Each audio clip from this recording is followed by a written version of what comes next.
上当百年，欺世大官。 Hello everyone, welcome to Deception of the World. In the last episode, we talked about the interpretation of Zhou Libo's novel, and a feature film is greatly different from the news documentary, which has the same name and was directed by Jiang Duan and Duan. Today, we will continue with part 2 of the story. For everyone new to us, please don't forget to like and subscribe to our channel. Now, back to the story. What is the difference between the two? In Zhou's version of the hurricane, the Communist Party workers say that the most oppressed people are the basic masses, that is, the people who are full of animosity and very poor. So they are the clearest targets for solidarity. But decades later, in Jiang Duan's version of the documentary, the peasant Liu Fude says something else. Some people have bad personalities, and because of this characteristic, he can help to set the movement off. There was also a former member of the land reform workforce who later went to work in the city party office.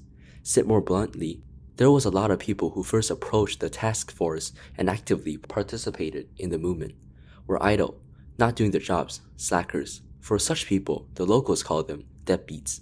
This is not a smear of the class enemy. It is the truth from the party's own people. These deadbeats, instigated and trained by the communists, were soon motivated to hate and understand how the landlords exploit people, and then began to complain in blood and tears. Thus, you hear a voice in Zhou's version of the hurricane shouting, "Folks, come with me if you want to take revenge," and thus begins the bloody beatings and killings of the landlords. When it comes to fighting and killing, we must mention Han Laoliu, the representative of the landlord in Zhou's novel and movie, The Hurricane. In the film, the land reforms find the kid Guo Changxing, who rents Han Laoliu's field. This is how the wild kid replies when he is asked to fight with Han Laoliu. 那就把韩老六抓起来，枪崩了他。 Guo Changxing, who was interviewed later, remembered Han Laoliu as the following. He always wore a hat, a long cloth shirt, with a stick, was very tall, and walked neatly. In Zhou's version of the hurricane, the landlord, known as Han Laoliu, is exactly this image, but is shown as a cunningly, greedy, and cruel bully. However, the two families did allegedly have a so-called class hatred. What was the real Han Laoliu like? He was the chairman of the Manchukuo Security Farmers Association, elected by the people. The memories of the elderly people about him in Jiang's documentary, The Hurricane, are completely different. Farmer Gao Fengtong said he still remembered that Han Laoliu's family was poor and could not maintain his life with such little money. His wife taught music in an elementary school and had nothing to do when she got home from school, so she made clothes for elementary school students. It's very different from Zhou's version of the film, which describes him as living in a large house and full of treasures. Villagers Lu Kesheng's memory is that Han's family had 3 small straw houses. The height was the same as a shed. The only thing worthy of praise is a bit of glass. Han Laoliu actually didn't have much, said one of the old men who was interviewed, deliberately lowering his tone when he said this. Not like what's written in that book, you see. What the people say is far from the communist hate and propaganda. Even the national curse was used. Their interview brought up the topic of Han Laoliu, which immediately aroused people's collective memories of the landlords. A villager, Gao Fengtong, has been noticing those landlords who were a bit famous, such as Li Xingguan, Jia Mingqi, and Liu Lofengzi. They all had cars and horses at home, but couldn't afford to eat or wear. Save $2 and they buy some land. There are all such kinds of landlords. What peasant Liu Zhiguo said was even worse, as he was impressed by how the landlords cut 2 halves of a piece of tofu and ate it in 2 meals. Is it because the tofu is very expensive? The northeast of China is a place where soybeans are produced in abundance. Liu said a piece of tofu was only a penny at that time. He also remembers seeing the landlords in their oversized cotton pants and cotton jackets early in the morning, with a rope tied around their waists, and a bend in the waist will show their flesh. The former landlord Li Maoxiu, whose family property was confiscated, finally dared to complain in public as he's no longer the landlord, although he still had a fear and his voice was still a little low. I struggled to earn and save money. I did not steal. I did not rob. This kind of indiscriminate beating and killing, sharing of wealth, and land-grabbing campaign, even the younger member of the CCP's land reform task force, Yu Yang, also had doubts at first. In his common sense perception, he could not figure out at the beginning, landlords also do their works. Why do they do this to them? Share their best property and share their land. Later, he said that he was educated after being instructed by old comrades. What kind of education? Class hatred? Landlord hatred. Apparently, the peasants would not even have realized that the proprietors were exfoliating people without the guidance of the CCP. This is how they recall. When people are most tired of shoveling and cutting, they are also rewarded with food and drink. Peasant Liu Defu tried to summarize this history in his own simple language. I can only say it's true that landlords and rich farmers were just a little better off than the average person. They also had to work and also ate the usual coarse food. But you can imagine that the two-class polarization of necessity has existed up to any time, and it is not easy for people to change it. Next, we will continue with Liu's words and talk about the cruel history.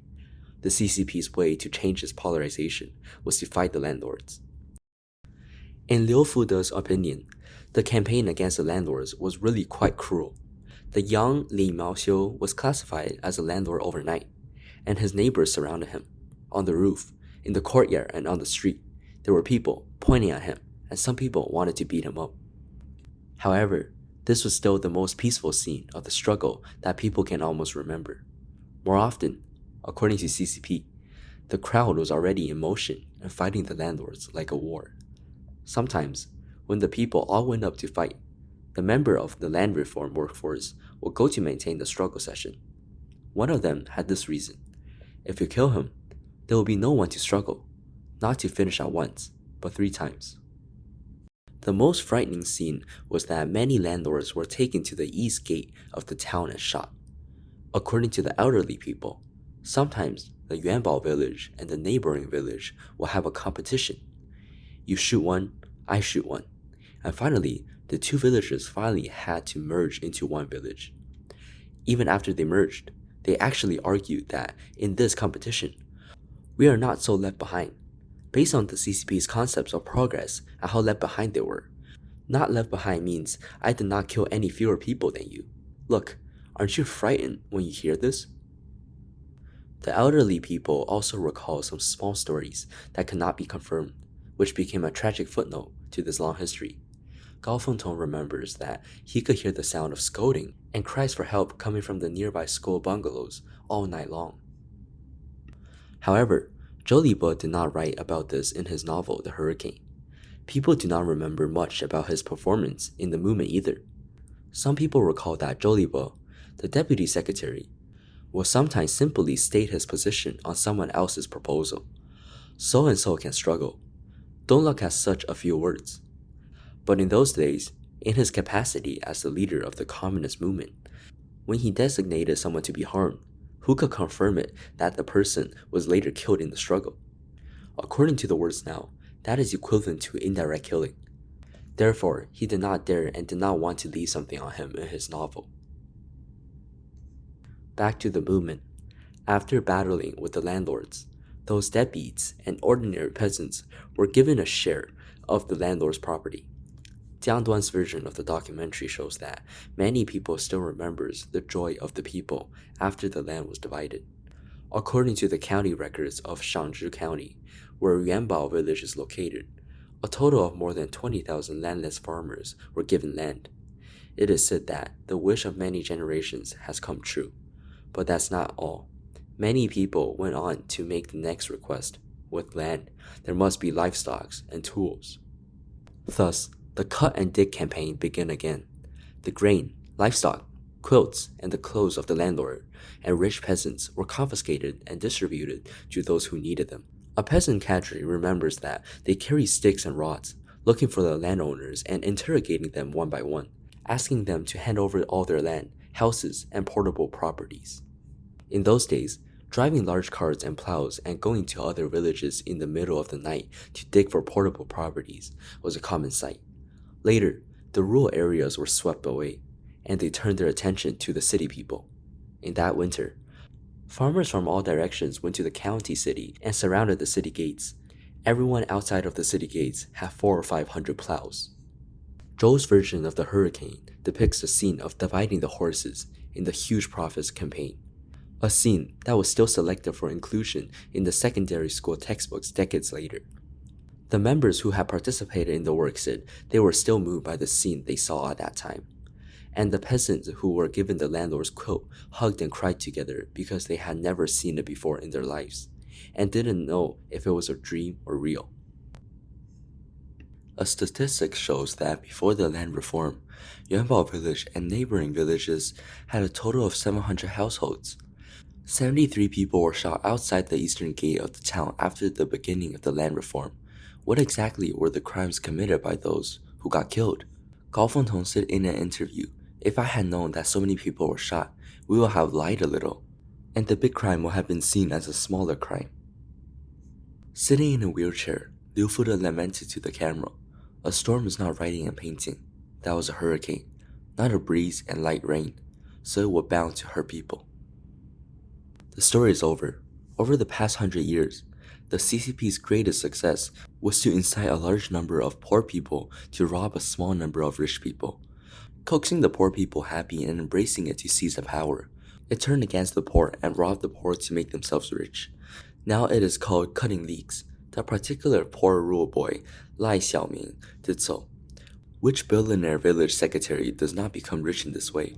Zhou Libo's The Hurricane is to whitewash the original sin of the CCP's primitive accumulation.